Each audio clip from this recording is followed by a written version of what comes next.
ഏറ്റവും ജനപ്രിയമായ ഓഫ് റോഡർ SUVകളിൽ ഒന്നാണ് മഹീന്ദ്ര താർ. രണ്ടാം തലമുറ താർ എത്തിയപ്പോൾ ലൈഫ് സ്റ്റൈൽ മോഡലായതോടെ വണ്ടിയുടെ രാശി തന്നെ മാറി.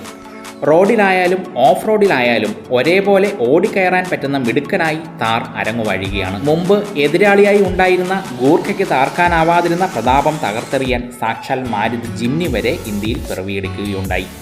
അതും താറിനില്ലാത്ത പ്രായോഗികമായ 5 ഡോർ പതിപ്പിലാണ് മാരുതി ജിംനിയെ കൊണ്ടുവന്നത്.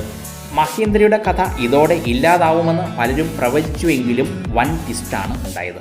തുടക്കത്തിൽ ചൂടപ്പം പോലെ വിറ്റുവെങ്കിലും പിന്നീട് ജിംനി വാങ്ങാൻ ആളുകൾ എത്താതിരിക്കുന്ന കാഴ്ചയാണ് ഇപ്പോൾ കാണാനാവുന്നത്. ഒടുവിൽ കിരീടം താറിൻ്റെ തലയിൽ തന്നെ ഭദ്രമായി. എന്നാൽ ഏറ്റവും പുതിയ വാർത്തയറിഞ്ഞ് മഹീന്ദ്രയും മാരുതിയും വരെ അമ്പരന്ന് നിൽക്കുകയാണ് ഇപ്പോൾ. എന്താണെന്നല്ലേ, ഓഫ് റോഡർ SUVകളുടെ അവസാന വാക്കായ ജീപ്പ് ഈ സെഗ്മെന്റിലേക്ക് കടന്നു വരികയാണെന്നതാണ് ഏറ്റവും പുതിയ റിപ്പോർട്ട്. അതായത് ജീപ്പ് എന്ന അമേരിക്കൻ കമ്പനി താങ്ങാനാവുന്ന വിലയ്ക്ക് ഒരു പൊളപ്പൻ SUVയെയാണ് അമേരിക്കൻ യൂട്ടിലിറ്റി വാഹന നിർമ്മാതാക്കൾ ഇന്ത്യക്ക് സമ്മാനിക്കാൻ പോകുന്നത്. Compass, Meridian, Wrangler, grand Cherokee എന്നിവയ്ക്ക് ശേഷം ആഭ്യന്തര വിപണിയിൽ ജീപ്പ് പുറത്തിറക്കാൻ പോകുന്ന 5ാമനാവും ഈ മോഡൽ. അതും സാധാരണക്കാരിലേക്ക് ബ്രാൻഡ് ഇറങ്ങിച്ചെല്ലുമ്പോൾ എന്തായാലും അതൊരു വിപ്ലവം തന്നെ ആയിരിക്കുമെന്നാണ് അനുമാനം. ഇന്ത്യയിലെ തങ്ങളുടെ സാന്നിധ്യം ഊട്ടിയുറപ്പിക്കുക എന്ന ലക്ഷ്യത്തോടെ മിഡ് സൈസ് SUVയിലും ലൈഫ് സ്റ്റൈൽ ഓഫ് റോഡ് SUVയിലുമായി ജീപ്പ് കളന്നിറങ്ങാൻ പോകുന്നതിൻ്റെ ആദ്യ സൂചനയാണ് ഇവയെല്ലാം. മിഡ് സൈസ് SUV വിഭാഗത്തിൽ Hyundai Creta, Kia Seltos, Maruti Suzuki Grand Vitara, Nissan Magnite, Renault Kiger, Toyota Urban Cruiser തുടങ്ങിയ മോഡലുകളെ നേരിടാൻ എത്തുന്നത് അവഞ്ചർ ആയിരിക്കും.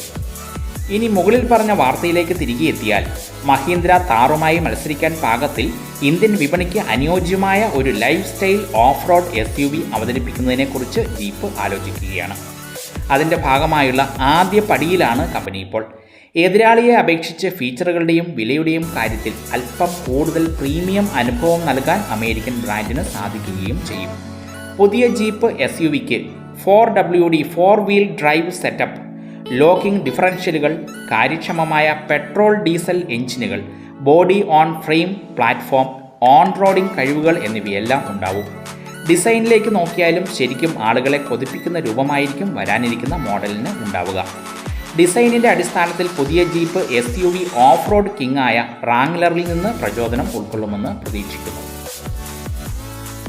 LED ഹെഡ്ലാമ്പുകളും, DRLകളും, LED ഫോഗ് ലാമ്പുകളും, ജീപ്പിൻ്റെ സിഗ്നേച്ചർ ഗ്രില്ലും, ഓഫ് റോഡ് ഫോക്കസ്ഡ് ടയറുകളുമുള്ള അലോയ് വീലുകളും, LED ടെയിൽ ലാമ്പുകളും എല്ലാം സ്റ്റാൻഡേർഡായി തന്നെ പണികഴിപ്പിച്ചിരിക്കും. മഹാരാഷ്ട്രയിലെ രഞ്ജൻഗാവിലുള്ള ജീപ്പിൻ്റെ നിർമ്മാണ കേന്ദ്രത്തിൽ പ്രാദേശികമായി തന്നെ നിർമ്മിക്കുന്നതിനാൽ വില പിടിച്ചു നിർത്താനാവുമെന്നാണ് പ്രതീക്ഷിക്കുന്നത്. കൂടാതെ ലാറ്റിൻ അമേരിക്കയും ആഫ്രിക്കയും ഉൾപ്പെടെയുള്ള ആഭ്യന്തരവും തെരഞ്ഞെടുത്തതുമായ കയറ്റുമതി വിപണികൾക്കായി right hand drive off road SUVയുടെ നിർമ്മാണ കേന്ദ്രമായും ഇന്ത്യ പ്രവർത്തിക്കും. വണ്ടിക്കൊരു ഇടിവെട്ട് പേരുകൂടി കണ്ടെത്തിയാൽ കാര്യങ്ങൾ കൂടുതൽ എളുപ്പമാവും. കോമ്പസിനും മെറിഡിയനും പോലും ഉണ്ടാക്കിയെടുക്കാനാവാതിരുന്ന ഓളം ഈ മോഡലിലൂടെ ജീപ്പ് ഉണ്ടാക്കിയെടുക്കുമെന്നാണ് പ്രതീക്ഷിക്കുന്നത്. വരാനിരിക്കുന്ന ജീപ്പ് മിഡ് സൈസ് SUVയെക്കുറിച്ച് പറയുകയാണെങ്കിൽ, മോഡൽ CMB എന്നാൽ common modular platform, model CMB പ്ലാറ്റ്ഫോമിനെ അടിസ്ഥാനമാക്കിയുള്ളതായിരിക്കും. അതായത് സിട്രൺ C3 എയർക്രോസ് പണികഴിപ്പിച്ചിരിക്കുന്ന അതേ പ്ലാറ്റ്ഫോമിലാണ് പണികഴിപ്പിക്കുക.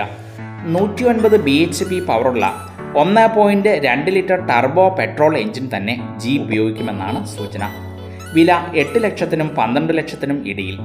2025 കമ്പനി അവഞ്ചറിനെ ഇന്ത്യയിൽ ലോഞ്ച് ചെയ്യുമെന്ന് പ്രതീക്ഷിക്കുന്നു. മാനുവൽ, ഓട്ടോമാറ്റിക്, ഗിയർ ബോക്സ് ഓപ്ഷനുകളിൽ ഇത് ലഭ്യമാകും.